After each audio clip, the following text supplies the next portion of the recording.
Hey everyone, welcome back to the channel.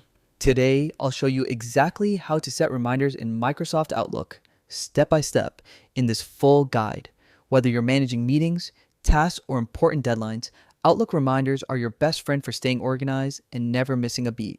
Let's jump right in. First, sign in to Outlook. Open your browser and go to the Outlook website, outlook.com. Enter your email and password and sign into your Microsoft account. Once you're in, you'll land on your mail dashboard. Next, access the mail section. Here, you'll see your inbox by default.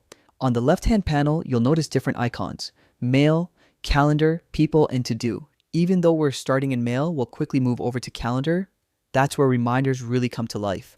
Now, switch to Calendar, click the calendar icon right below Mail. You can change the view between day, week, or month depending on how you like to plan your schedule. This gives you a clear picture of your upcoming events or tasks. Then, create a new event. Click New Event at the top left, or just hit the plus button.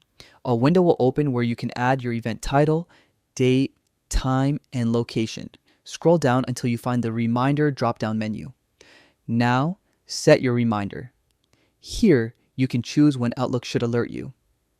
Maybe 15 minutes before, an hour before, or even a day in advance. And if you want extra assurance, enable an email reminder so you get notified directly in your inbox too. Finally, save and confirm. Click Save and you're done. Your event is now created and Outlook will automatically send you a reminder based on your chosen time. That's it. You've successfully set up a reminder in Outlook, and that's how you stay on top of your schedule with Outlook reminders.